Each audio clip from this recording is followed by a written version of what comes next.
Hello दोस्तों, welcome to my YouTube channel. तो दोस्तों, कहानी की शुरुआत में हम हमारी फीमेल लीड शैन रुई को देखते हैं जो गु शीशुआन से शादी करने वाली होती है। और तभी गु शीशुआन के पास चिंग चिंग का फोन आता है और वो शीशुआन से कहती है, मुझे बचाओ, मुझे किसी ने किडनैप कर लिया है। शीशुआन ये सुन के परेशान हो जाता है और अपनी शादी छोड़ के वहाँ जाने लगता है। रुई उसे रोकती है और कहती है, तुम ऐसी शादी छोड़कर नहीं जा सकती। जिस पर शीशुआन कहता है, चिंग चिंग खतरे में है, मुझे जाना ही होगा।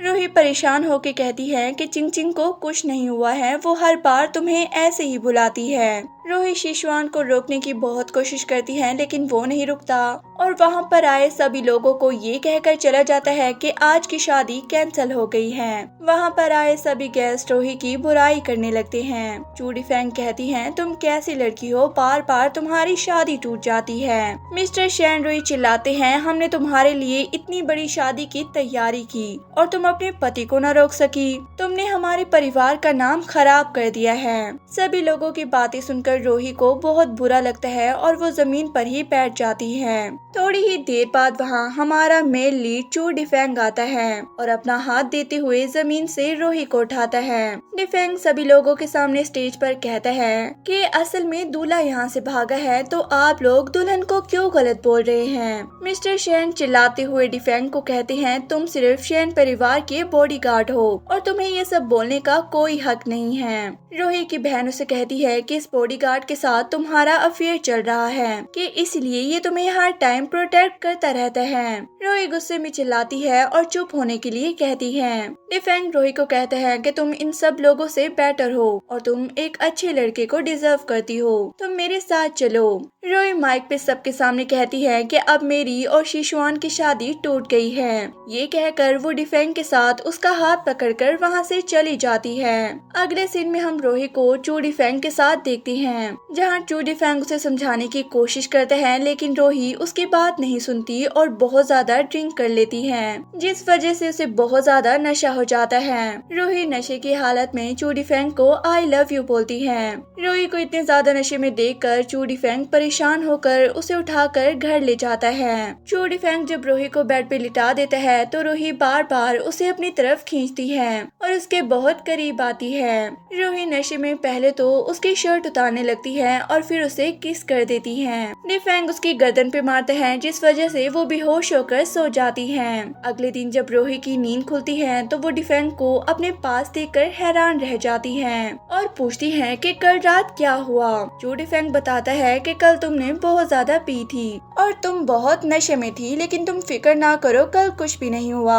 ये सुनकर रूही हैरान रह जाती है और पूछती है कि कल रात कुछ भी नहीं हुआ, इसका मतलब ये तो नहीं कि तुम्हें लड़के पसंद है। जो डिफेंग कहता है कि तुम नशे की हालत में थी और मैं तुम्हारा फायदा नहीं उठा सकता था, लेकिन रूही उसकी बात का विश्वास नहीं करती और उसे परेशान करने लगती है। जो डिफेंग उसे बेड पे लिटा देता है और कहता है कि अब तुम नशे में नहीं हो, और ये कहते हुए वो उसे किस करने लगता है। तभी रूही के पास गु शीशुआन का फोन आता है और वो उससे चिल्लाते हुए कहता है कि तुम कहाँ हो, तुम्हारे पापा ने मुझे कॉल की थी। जिस पर रूही कहती है, तुम्हें कोई हक नहीं है मुझसे ये सब पूछने का कि मैं कहाँ हूँ, क्योंकि तुम किसी और के लिए वहाँ से शादी किए बिना चले गए थे। गु शीशुआन कहता है कि मैं चिंग चिंग के लिए गया था और इसमें इतना गुस्सा करने वाली कोई बात नहीं है। रूही कहती है कि अब मैं तुम पर गुस्सा नहीं करूँगी और वैसे भी अब हमारी शादी टूट चुकी है और अब हम दोनों का रिश्ता नहीं है। गु शीशुआन गुस्से में रूही को चिल्लाते हुए कहते हैं, तुम मुझसे शादी तोड़ के जाओगी किसके पास, तुम्हारा तो कोई भी नहीं है। चू डिफेंग रूही के हाथ से फोन लेता है और गु शीशुआन को कहते हैं, ये तुम्हारी गलतफहमी है कि रूही का कोई नहीं है, मैं उसके साथ हूँ। जब गु शीशुआन पूछता है कि ये लड़का कौन है,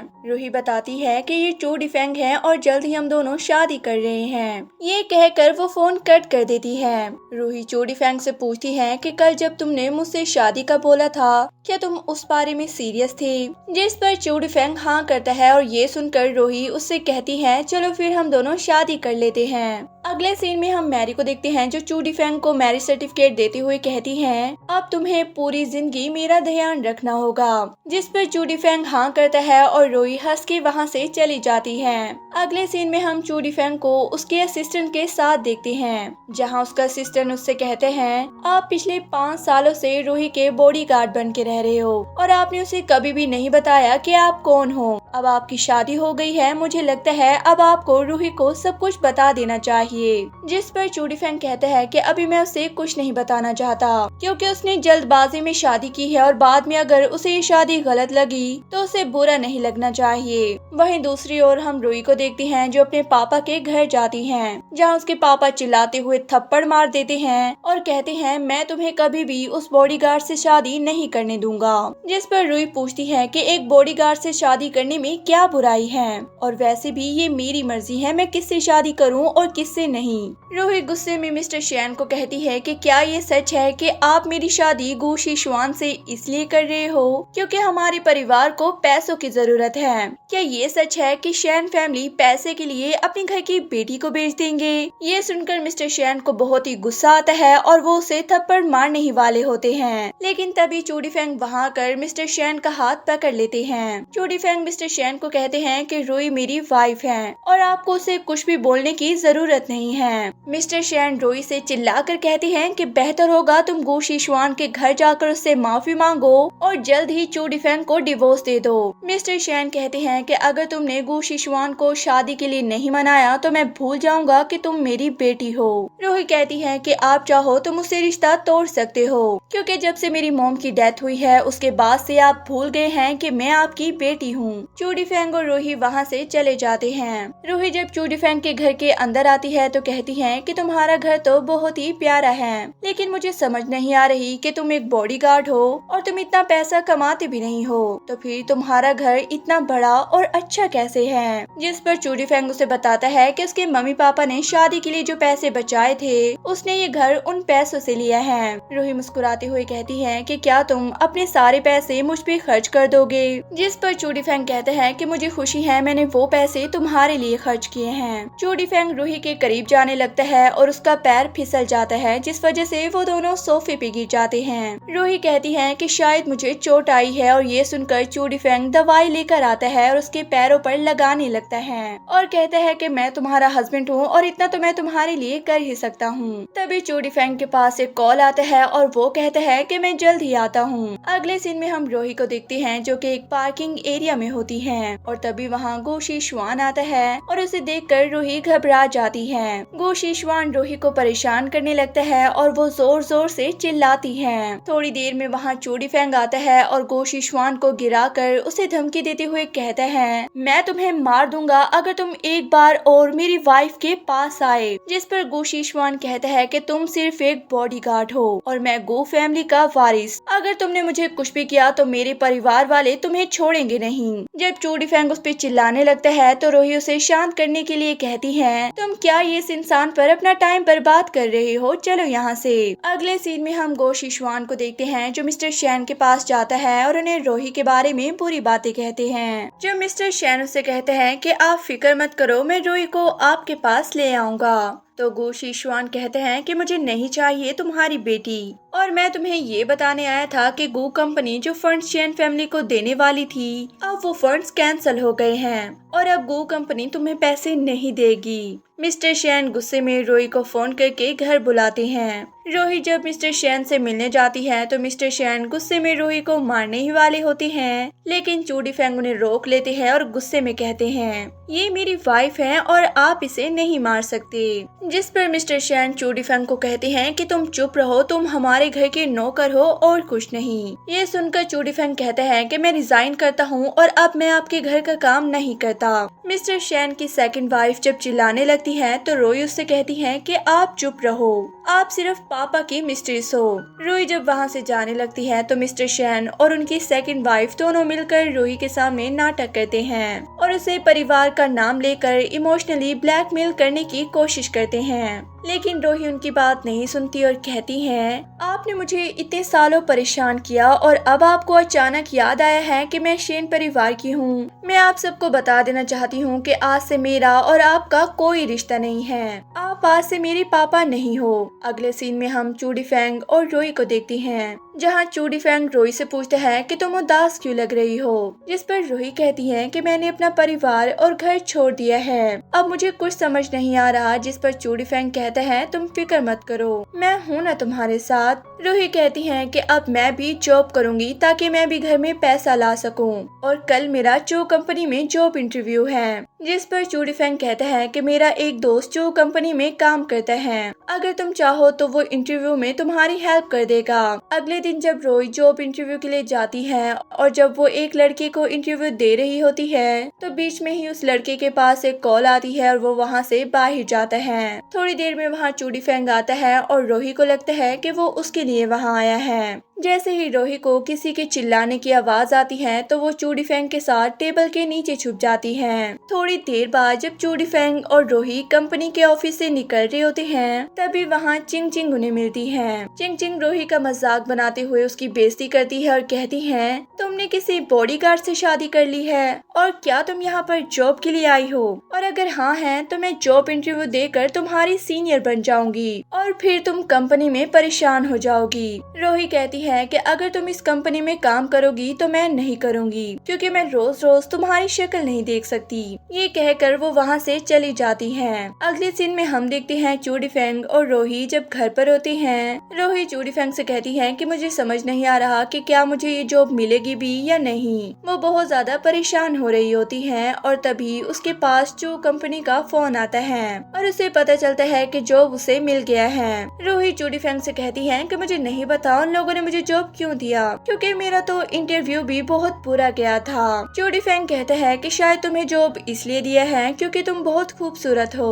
अगले दिन हम रूही और चूडी फेंग को देखते हैं जो साथ में रिंग खरीदने जाते हैं। रूही जब वर्कर को वो रिंग दिखाने के लिए कहती है जो उसे बहुत अच्छी लग रही थी तो वो वर्कर उसे बताता है कि ये रिंग 5 मिलियन की है। ये सुनकर रूही एक दूसरी रिंग निकलवाती है जो बहुत सस्ती थी। तभी वहाँ चिंग चिंग और गो शिशवान आते हैं और चिंग चिंग रूही को कहती है कि तुम इतनी महंगी रिंग खरीद नहीं पाओगी। वो वर्कर को कहती है कि मुझे तुम्हारी शॉप की सबसे महंगी रिंग दिखाओ। तो वो वर्कर चिंग चिंग को वही रिंग दिखाता है जो रूही को पसंद आई थी, लेकिन गो शिशवान उसे कोई भाव नहीं देता और वो दूसरी रिंग देखने लगती है। इसी बीच चूडी फेंग उस वर्कर को कहता है कि ये रिंग मेरे लिए पैक कर दो, जिस पर वर्कर चिंग चिंग और गो शिशवान मिलकर चूडी फेंग का मजाक बनाते हैं। रूही जब चिंग चिंग से पूछती है कि अगर तुम्हारे पास पैसे हैं तो तुमने उस 5 मिलियन की रिंग की जगह 1 मिलियन वाली रिंग क्यों ली, जिस पर वो कहती है कि वो मुझे उससे ज्यादा अच्छी लग रही है इसलिए। चूडी फेंग रूही से कहता है कि तुम ये रिंग ले लो, वैसे भी तुम्हें ये पसंद आई है और वैसे भी हमें इसके पैसे नहीं देने पड़ेंगे क्योंकि इस शॉप का जो ओनर है उसने मुझे कुछ देना ही है। ये सुनकर गो शिशवान, चिंग चिंग और वो एम्प्लॉय हंसने लगते हैं। अगले सीन में हम देखते हैं कि उस शॉप का एम्प्लॉय खुद आकर चूडी फेंग से कहता है मुझे नहीं पता था कि इस सिटी की सबसे प्रीशियस रिंग मैं किसी को गिफ्ट करूंगा, लेकिन तुम ये ले लो। उस शॉप का बॉस गार्ड को कहकर गो शिशवान, चिंग चिंग और उस एम्प्लॉय को वहाँ से निकलवा देता है और फिर जो भी हुआ उसके लिए चूडी फेंग को सॉरी कहता है। चूडी फेंग और रूही जब शॉप के बाहर आते हैं और रूही पूछती है कि इस आदमी ने हमें गिफ्ट क्यों दिया, तो चूडी फेंग कहते हैं क्योंकि एक बार मैंने इसकी जान बचाई थी और वो बहुत टाइम से मुझे कुछ देना चाहता था। रूही जब चूडी फेंग से कहती है कि तुम मुझे अपनी फैमिली से कब मिलवाने ले जाओगे, तो चूडी फेंग कहता है कि तुम चाहो तो मैं शाम को ही तुम्हें अपनी दादी के घर ले जा सकता हूँ। और ये सुनकर रूही खुश हो जाती है और कहती है कि मैं दादी के लिए कुछ गिफ्ट्स ले लेती हूँ, तुम रुको। रूही के जाने के बाद चूडी फेंग अपनी दादी को कॉल करके बताता है कि मैं जिस लड़की को पसंद करता हूँ मैं उसे आपके घर लेके आ रहा हूँ, लेकिन उसे पता नहीं चलना चाहिए कि मैं कौन हूँ और इसलिए प्लीज आप भी उसे कुछ मत बताना। नेक्स्ट चूडी फेंग और रूही ग्रैंड माँ के पास आते हैं। ग्रैंड माँ रूही को देखकर बहुत खुश थी और उससे पूछती है कि चूडी फेंग हमारी फैमिली का एक डिसेंट मैन है, वो तुम्हें तंग तो नहीं करता। तो वो कहती है नहीं ग्रैंड माँ, चूडी फेंग मेरे साथ काफी नाइस है। तो ग्रैंड माँ खुश हो जाती है और उसे चिकन सूप देती है जो उन्होंने बनाया था। फिर उन दोनों को रेस्ट करने के लिए बोलती हैं। वो दोनों काफी नर्वस थे कि वो दोनों एक ही रूम में सोएंगे। तो ग्रैंड माँ कहती है कि तुम लोग नर्वस क्यों हो रहे हो, अब तुम दोनों की शादी हो चुकी है। फिर वो उन दोनों को रूम में ले आती हैं और जल्दी जल्दी से एक ग्रैंडसन देने का कहकर डोर बंद कर देती हैं और काफी खुश थी। इधर चूड़ी फेंग और रुई काफी नर्वस बैठे थे। चूड़ी फेंग कहता है कि ग्रैंड माँ लेट नाइट टीवी देखती हैं, जब वो सो जाएंगी तो मैं यहाँ से चला जाऊंगा। तो रुई उसे वहीं रुकने का बोलती है, जिस पर चूड़ी फेंग कहते हैं कि तुम्हें डर नहीं लगता कि मैं तुम्हें हर्ट करूंगा। तो रुई कहती है कि तुम ऐसा कर सकते हो। फिर लेटकर कहती है कि अगर तुम ऐसा करोगे तो मैं तुम्हें मार भी सकती हूँ, जिस पर चूड़ी फेंग उसके ऊपर आ जाता है और कहते हैं कि हाँ ये तुम कर भी सकती हो। नेक्स्ट डे रुई फर्स्ट डे ऑफिस आती है तो वहाँ चिंग चिंग खड़ी होती है। रुई और चूड़ी फेंग को साथ देकर उनका मजाक उड़ाने लगती है कि तुम दोनों एक दूसरे को ही डिजर्व करते हो क्योंकि तुम दोनों ही गरीब हो। तो रुई उसे अपनी जुबान टॉयलेट में फ्लश करने का बोलती है, जिस पर चिंग चिंग उन दोनों को बहुत ही बुरा भला कहकर जाने लगती है। तो चूड़ी फेंग उसे रोकता है और रुई से माफी मांगने का कहते हैं। तो चिंग चिंग कहती है कि मैं इससे माफी कभी भी नहीं मांगूंगी। रुई डिफेंग को अपने काम पे जाने का कहती है कि इससे बहस करना टाइम वेस्ट करना है। तो चिंग चिंग गुस्से से वहाँ से चली जाती है। रुई चूड़ी फेंग से कहती है कि तुम उसकी बातों का माइंड ना करना। तो चूड़ी फेंग कहते हैं कि मैं कुत्तों के भौंकने पर ज्यादा फोकस नहीं करता। तो रुई स्माइल करके चली जाती है। जब वो जाती है तो चूड़ी फेंग अपने असिस्टेंट को कॉल करते हैं। नेक्स्ट जब रुई ऑफिस में आती है तो सबको अपना इंट्रो देती है तो कोई भी उसे रिस्पॉन्स नहीं करता। चिंग चिंग उसे फिर से तंग करने लगती है और कहती है कि तुम इस जॉब के लिए बिल्कुल भी कैपेबल नहीं हो। तो रुई कहती है कि मैं कैसे प्रूफ करूं कि मैं इस जॉब के लिए कैपेबल हूं। तो चिंग चिंग उसे एक टफ डिजाइन प्रोजेक्ट देती है और कहती है कि अगर तुम इसे बना लोगी तो मैं कंसीडर कर लूंगी कि तुम इस जॉब के लिए कैपेबल हो। तो रुई वो प्रोजेक्ट ले लेती है। जब वो बैठने लगती है तो चिंग चिंग चेयर को टांग मार देती है और उसे खड़ी होकर प्रोजेक्ट बनाने का कहती है। तो रुई खड़ी होकर प्रोजेक्ट बनाने लगती है। तभी ऑफिस के दो एम्प्लॉय आपस में बात करती हैं कि ये प्रोजेक्ट बहुत ही टफ है, वो बिल्कुल भी नहीं बना पाएगी। लेकिन रुई कुछ ही मिनटों में वो प्रोजेक्ट कंप्लीट कर लेती है और आगे सबमिट भी करवा देती है, जिस पर सब शॉक्ड हो जाते हैं और चिंग चिंग उस पर गुस्सा करती है कि ये प्रोजेक्ट कोई मजाक नहीं था जो तुमने इतनी जल्दी बना दिया। तभी चिंग चिंग को कॉल आती है जिसमें बताते हैं कि उन्हें रुई का प्रोजेक्ट बहुत ही पसंद आया और वो अप्रूव हो गया है, जिस पर चिंग चिंग और गुस्सा हो जाती है। तभी वहाँ पर चूड़ी फेंग का असिस्टेंट आता है और रुई के प्रोजेक्ट की बहुत ही ज्यादा तारीफ करता है और वो चिंग चिंग को जॉब से निकाल देता है। चिंग चिंग गुस्से से कहती है कि तुम होते कौन हो जो मुझे जॉब से निकाल रहे हो। तो वो उसे बताता है कि वो मिस्टर चू का पर्सनल असिस्टेंट है और मिस्टर चू ने खुद तुम्हें जॉब से निकालने के लिए ऑर्डर दिया है। तो चिंग चिंग वहाँ से चली जाती है। असिस्टेंट रुई को डिजाइन डिपार्टमेंट का हेड बना देता है, जिस पर सभी क्लैप करते हैं। नेक्स्ट सीन में हम देखते हैं कि चूड़ी फेंग रुई को दबा रहा था। रुई उसे बताती है कि ये बहुत ही अजीब है कि मैं मिस्टर चू को जानती भी नहीं हूँ और उन्होंने मुझे सपोर्ट किया और अब तो मैं सुपरवाइजर भी बन गई हूँ। तो चूड़ी फेंग कहता है कि तुम इतना ज्यादा मत सोचो, तुम्हारा काम उन्हें बहुत ज्यादा पसंद आया होगा और कुछ नहीं। तो वो हाँ बोलती है। फिर चूड़ी फेंग को कहती है कि अब मेरी सैलरी भी काफी ज्यादा है तो तुम्हें वर्क ढूंढने की कोई जरूरत नहीं। तो चूड़ी फेंग कहते हैं कि मतलब अब मेरी वाइफ रिच हो गई है, वो मेरी टेक केयर कर सकती है। फिर स्माइल करके कहते हैं कि फिर भी मैं फ्री नहीं रह सकता, तुम मेरी फिक्र ना करो। तो रुई कहती है कि मुझे बुरा लगता है कि तुम्हारी जॉब मेरी वजह से गई है। तो डिफेंग कहता है कि अगर बुरा लगता है तो तुम मुझे कोई रिवॉर्ड दे सकती हो। तो रुई उसकी चिक्स पर किस करती है, जिस पर डिफेंग कहते हैं कि इतना काफी नहीं है, मुझे और चाहिए। तो रुई वहाँ से उठकर चली जाती है और जाते वक्त रुक कर उसे देख कर मुस्कुराती है। नेक्स्ट डे चूड़ी फेंग रुई को ऑफिस छोड़ने आता है। जब रुई ऑफिस जाने लगती है तो रास्ते में चिंग चिंग और गो शिशवान खड़े होते हैं। चिंग चिंग गो शिशवान को बताती है कि इसने मेरा प्रोजेक्ट और जॉब छुड़वाई है, जिस पर गो शिशवान कहता है कि मैं तुम्हें ऐसा बिल्कुल भी नहीं समझता था, तुम मेरी एक्स फियांसी हो तो मैं तुम्हें एक चांस देता हूँ, तुम अभी भी चिंग चिंग से माफी मांगो। जिस पर रुई मना कर देती है और चिंग चिंग को बुरा भला कहती है, जिस पर गो शिशवान उसे मारने लगता है। तभी डिफेंग वहाँ आकर उसका हाथ पकड़ लेता है और कहता है कि तुम्हारी हिम्मत कैसी हुई मेरी वाइफ पे हाथ उठाने की, मैं तुम्हारी फैमिली को बर्बाद कर दूंगा। गो शिशवान कहता है कि तुम होते कौन हो ऐसा करने वाले, तुम जल्द ही इन सब बातों के लिए मुझसे माफी मांगोगे। अगले सीन में चूड़ी फेंग अपने एम्प्लॉइज को इंस्ट्रक्शन देते हुए कहते हैं कि उनके कॉम्पिटिटर गोशी ग्रुप को मार्केट से निकालने के लिए काम करना है। वो चाहता था कि उनके स्टॉक्स को नीचे दिखाया जाए और तमाम कोलैबोरेशंस को खत्म किया जाए। एक एम्प्लॉय कहते हैं कि इस काम से मुझे नुकसान होगा। असिस्टेंट कहते हैं कि जो बॉस ने कहा है वही होगा। फिर चो डिफेंग कहते हैं कि सबको ध्यान रखना होगा कि किसी भी सूरत में उनका राज किसी को भी पता नहीं चलना चाहिए और अब काम शुरू कर दो।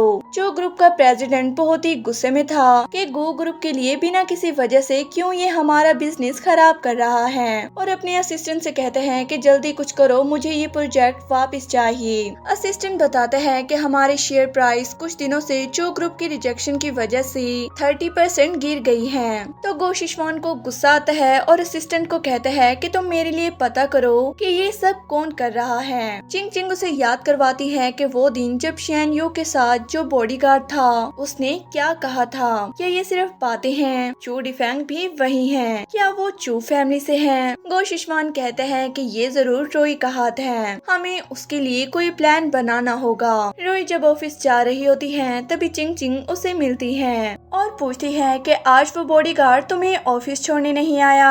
रोई उसे इग्नोर करके जाने लगती है, तभी वो उसे मार के बेहोश कर देती है और गाड़ी में बिठा के वहाँ से ले जाती है। शैन रोई को जब होश आता है तो वो कहती है कि मुझे छोड़ दो, तुम लोग क्या करना चाहते हो, ये क्राइम है। क्राइम? गो शिशवान कहते हैं कि यहाँ कोई सीसीटीवी कैमरा नहीं, कोई नहीं देख रहा हमें और तुम चो कंपनी मेरे खिलाफ इस्तेमाल करने का सोच रही हो। अभी ये नाटक बंद करो। चो ग्रुप अभी गो ग्रुप को डिबोने का प्लान बना रहा है। मैं तुम्हें एक आखिरी मौका दे रहा हूँ, तुम उन्हें फोन करो और कह दो कि गो ग्रुप को प्रोजेक्ट वापस दे दें। रोई कहती है कि तुम किस बारे में बात कर रही हो, मैं उनको नहीं जानती और ना ही उनका नंबर है मेरे पास, और अगर मैं जानती भी हुई तो फिर भी मैं तुम्हें नहीं बताऊंगी। चिंग चिंग कहती है कि बेहतर है तुम इसे मार दो, फिर वीडियो और पिक्चर्स इंटरनेट पे डाल दो। तभी चो डिफेंग आकर उसके हाथ खोलता है और उसे गाड़ी से बाहर निकालता है और गो शिशवान को याद करवाते हैं कि तुम्हें याद नहीं मैंने पहले तुम्हें क्या कहा था कि अगर तुमने आइंदा इसको परेशान किया तो मैं तुम्हें छोड़ूंगा नहीं। तभी वहाँ गो शिशवान के आदमी आ जाते हैं। रोई चो डिफेंग को वहाँ से जाने का बोलती है, लेकिन तभी डिफेंग के गार्ड्स भी आ जाते हैं और उनकी खूब पिटाई करते हैं।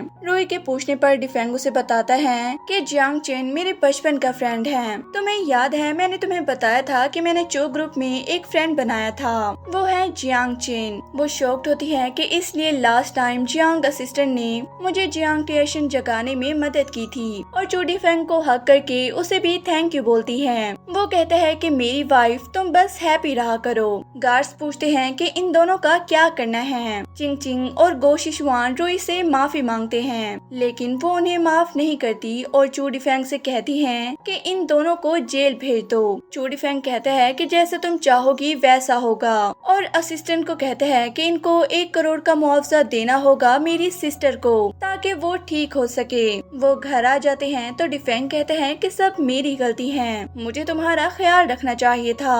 रोई उसका हाथ पकड़कर कहती है कि खुद को ब्लेम नहीं करो। डिफेंग उसे रेस्ट करने का कहकर वहाँ से जाने लगता है, लेकिन रोई उसे रोक कर कहती है कि प्लीज ना जाओ, मुझे डर लग रहा है। वो कहता है ठीक है मैं तुम्हारे साथ यहाँ हूँ। रोई उसे कहती है कि बिस्तर में आओ, मुझे गले लगाकर सोना है तुम्हें। चो डिफेंग हैरान होता है, फिर उसके पास लेट जाता है। रोई उसे टाइटली हग करके लेट जाती है। चो डिफेंग कहता है कि प्लीज थोड़ा पीछे होके लेटो, मैं भी एक नॉर्मल इंसान हूँ, और उसे पीछे करके उसके ऊपर ले जाता है। रोई उसे आई लव यू बोलती है और वो भी आई लव यू टू कहकर उसे किस कर लेता है। मॉर्निंग का सीन दिखाया जाता है। जब रोई उठती है तो डिफेंग को वहाँ ना पाते हुए उसे आवाज देती है। जो डिफेंग उसके पास आकर उसे बाहों में ले लेता है और कहता है कि फिक्र मत करो, मैं तुम्हें कभी भी नहीं छोड़ूंगा, मैं हमेशा तुम्हारे साथ रहूंगा और तुम्हारा ख्याल रखूंगा। अच्छा अब जल्दी से उठ जाओ, ब्रेकफास्ट रेडी है। रोई कहती है कि तुम पहले बाहर जाओ, दरवाजा बंद कर लो, मैंने कपड़े चेंज करने हैं। डिफेंग कहते हैं कि हम कल रात को इतने क्लोज आ गए थे, क्या अब हमें इस पर बात नहीं करनी चाहिए। रोई शाय करते हुए उसे बाहर जाने का कहती है। नेक्स्ट वो दोनों ब्रेकफास्ट करने लगते हैं। जो डिफेंग कहते हैं कि मैडम मुझे आपसे एक बात करनी है। रोई पूछती है कि क्या बात है। वो कहता है कि दरअसल मेरी असल आइडेंटिटी ये नहीं है।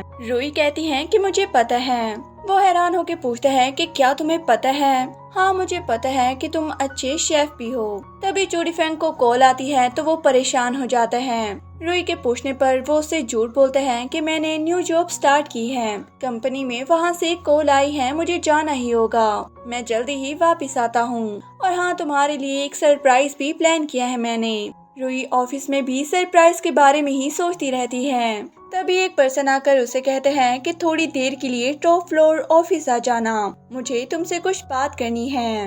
रुई पूछती है अच्छा टॉप फ्लोर ऑफिस, क्या वो सीईओ का ऑफिस नहीं है? चूडीफेंग असिस्टेंट के साथ गो फैमिली के बारे में डिस्कस कर रहा होता है। असिस्टेंट उससे पूछते हैं कि क्या बॉस अब ये अच्छा नहीं है कि आप अपनी वाइफ को अपनी हकीकत दिखाएं, मुझे डर है कि अगर आपके बारे में उसे सब मालूम होगा तो वो कैसे रिएक्ट करेगी। चूडीफेंग कहते हैं कि अब उसको अपना बनाया है तो उससे कुछ छुपाना भी नहीं चाहिए। असिस्टेंट बताते हैं कि आपकी एक्स फियोंसे कोई योकिन भी वापस आ गई है। चूडीफेंग शॉक्ड हो जाता है। तभी रुई भी आ जाती है और कहती है कि आप कैसे हैं, मैं शैन रुई हूँ, क्या मैं अंदर आ सकती हूँ? चूडीफेंग असिस्टेंट से कहते हैं कि इतनी अहम खबर तुमने अभी तक क्यों नहीं बताई और रुई यहाँ कैसे आई, किसने बुलाया? असिस्टेंट बताता है कि आप ही ने तो कहा था कि आप उनसे कुछ कहना चाहते हैं, आप क्या करें? क्या हम उन्हें प्लान के मुताबिक अंदर ले आएं या कुछ और सोचें? चूडीफेंग कहते हैं नहीं और जाके दरवाजा खोल देता है।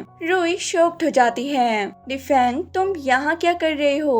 और जियांग असिस्टेंट पूछते हैं कि चो जोंग कहाँ है? चूडीफेंग बताता है कि वो किसी काम से घर गए हैं। रुई कहती है कि क्या उन्हें मुझसे मिलना था? असिस्टेंट बहाना बनाता है कि चो जोंग ने तुम्हें बुलाया था ताकि तुम्हें शाबाशी दे सके।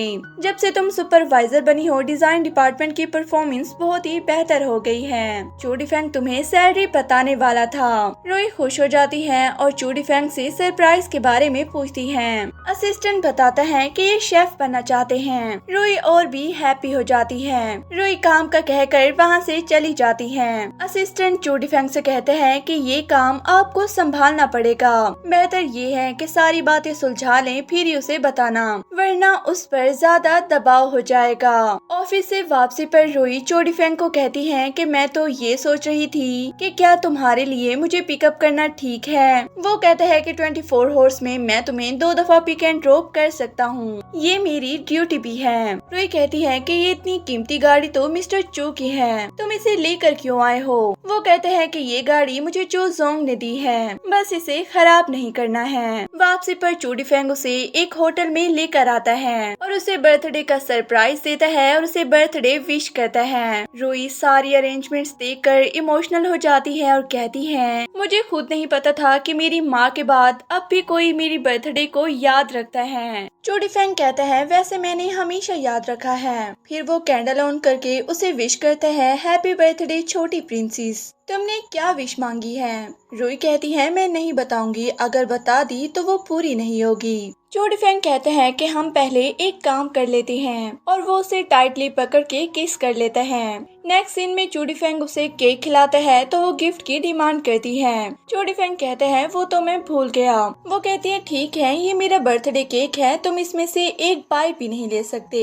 चूडीफेंग पॉकेट से गिफ्ट निकालता है और बोलता है कि ये मैं कैसे भूल सकता हूँ। रुई कहती है ये तो बहुत महंगा लग रहा है। चूडीफेंग कहते हैं तुमसे कीमती नहीं। मॉर्निंग का सीन दिखाया जाता है जहाँ चूडीफेंग वीडियो कॉल पे मीटिंग अटेंड कर रहा था, लेकिन रुई के आ जाने पर वो झूठ बोल देते हैं कि वो जस्ट फ्रेंड्स के साथ कॉल पे बात कर रहा था और दोस्तों के साथ फेयरवुल्फ गेम का डिसीजन चल रहा था। रुई मान जाती है और वो काम के लिए चला जाता है। रुई उसका पीछा कर रही होती है कि चूडीफेंग गो ग्रुप के रिलेटेड बात करने के लिए किसी लड़की के साथ होटल में डिस्कशन करता है। फिर उस लड़की के जाने के बाद रूही वहाँ आती है। चूडीफेंग उसे देख के शॉक्ड हो जाता है। तुम यहाँ क्या कर रही हो?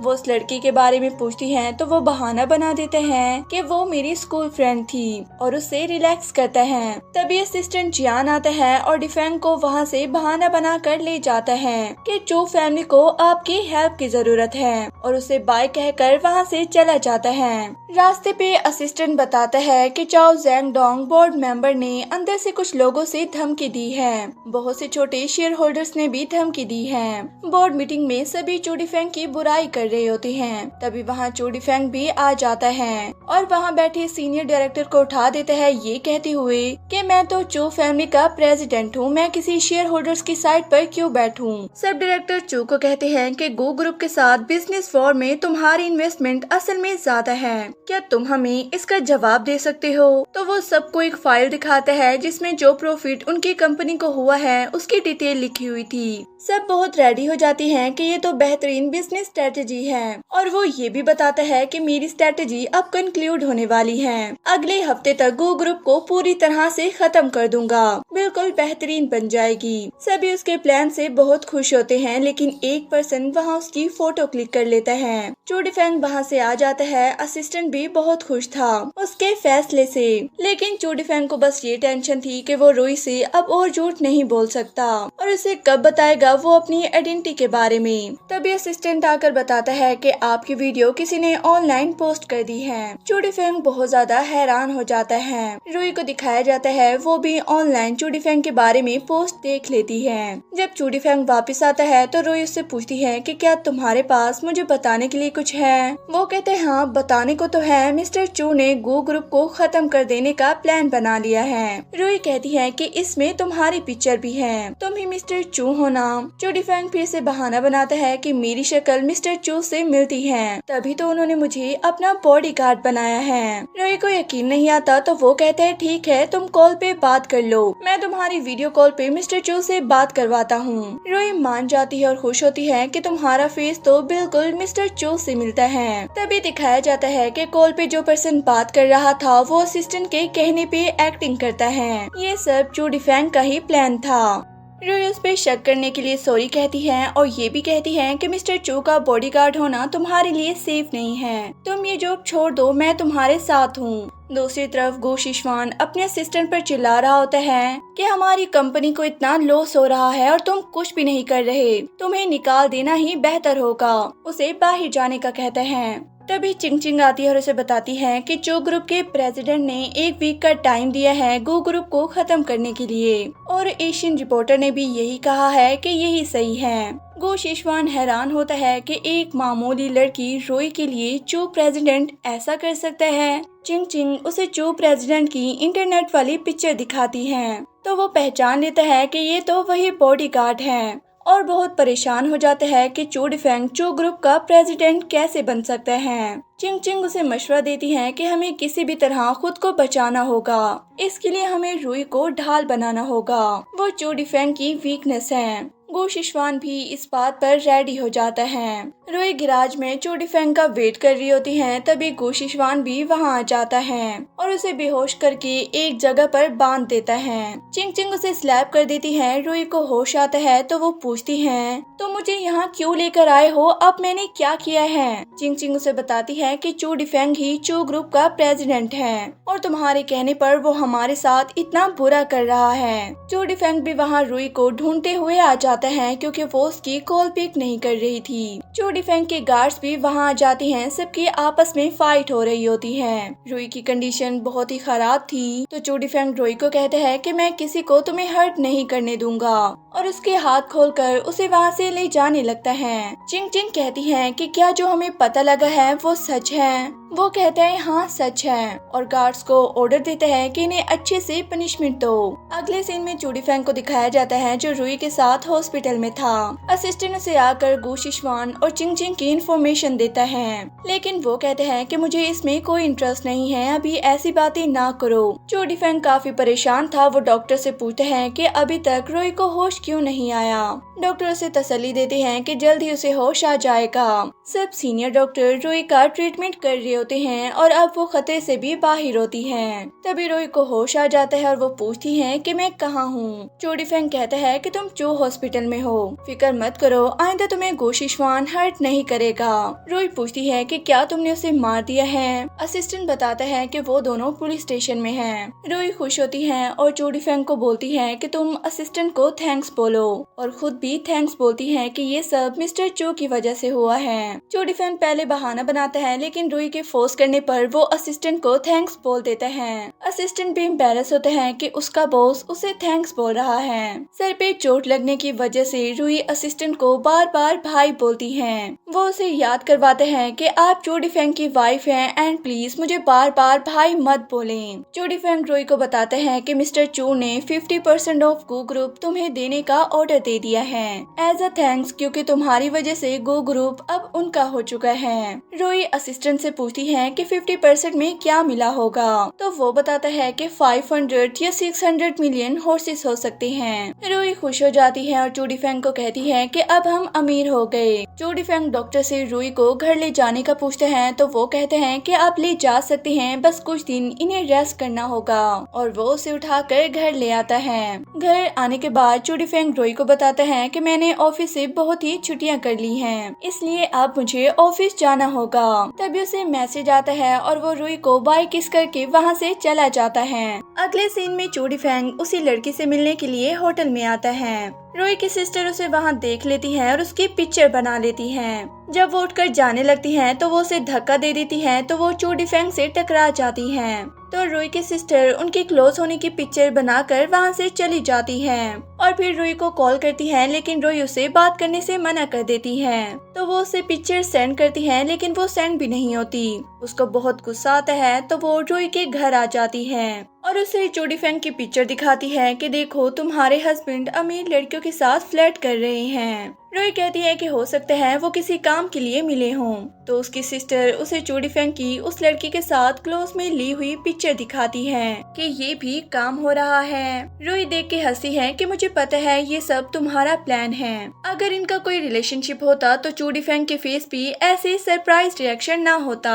तो तुम कुछ भी कर लो, मुझे चो डिफेंग से दूर नहीं कर पाओगी। मैं अपनी लाइफ में बहुत ही खुश हूँ। उन दोनों में आर्ग्यूमेंट स्टार्ट हो जाता है। रुई उसे बताती है कि शीन फैमिली से ज्यादा पावर और मनी जो ग्रुप के पास है और उन्होंने अब 50% एक्सेस मुझे दे दिया है, तो हम अब गरीब नहीं रहे। और उसे बातें सुनाकर रुई डोर बंद कर देती है। तभी डोर नॉक होता है, तो रुई को लगता है कि अभी भी उसकी सिस्टर ही है। तो वो स्टोव लेके जैसे ही डोर ओपन करती है तो सामने चो डिफेंग होता है। रुई की सिस्टर घर आके अपने डैड से कंप्लेन करती है कि उसने मुझसे बहुत ही रूड बिहेव किया और गो शिशवान को भी अरेस्ट करवा दिया है और गो ग्रुप को उन्होंने डिपो दिया है। और डैड के पूछने पर वो ये भी बताती है कि गो कंपनी के 50% एक्सेस रुई के नाम कर दिए हैं जो ग्रुप के प्रेसिडेंट ने। मिस्टर शैन बहुत हैप्पी हो जाता है कि अब शैन फैमिली अमीर हो गई है। इधर रुई उन पिक्चर से रिलेटेड चो डिफेंग से पूछती है। वो प्रॉमिस करते हैं कि आइंदा ऐसा कुछ भी नहीं होगा।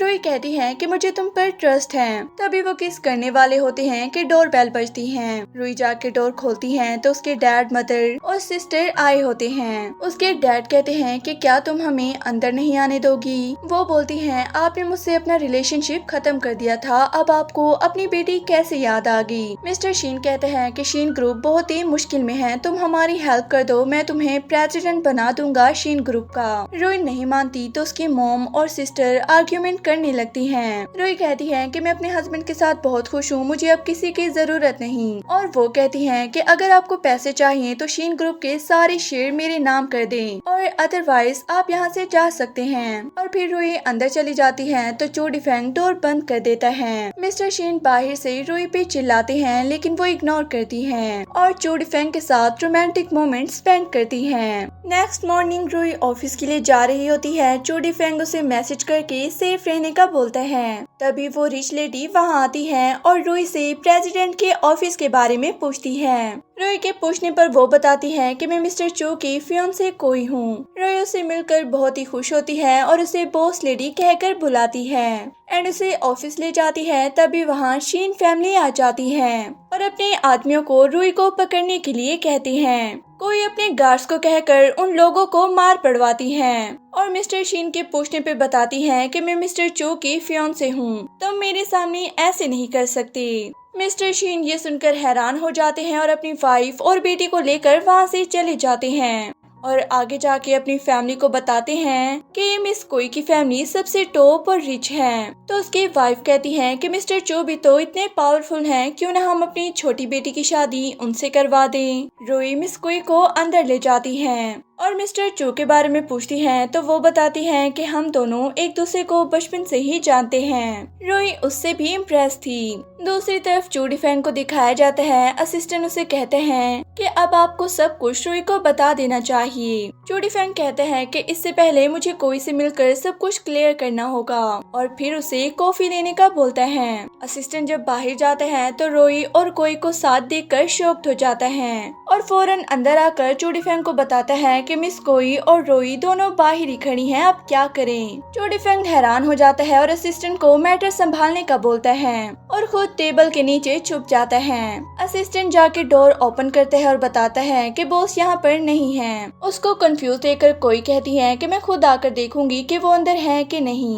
और वो अंदर आती है तो जो वहाँ नहीं होता। रोई को शक होता है कि शायद वो टेबल के नीचे छुपे हैं, लेकिन कोई कहती है कि हमें यहाँ से चलना चाहिए, वो यहाँ पर नहीं है, और दोनों वहाँ से चली जाती हैं और फिर असिस्टेंट डोर बंद कर देता है। रोई कोई को कहती है कि आपको अपने बॉयफ्रेंड पे शक नहीं हो रहा। वो कहती है हाँ थोड़ा थोड़ा।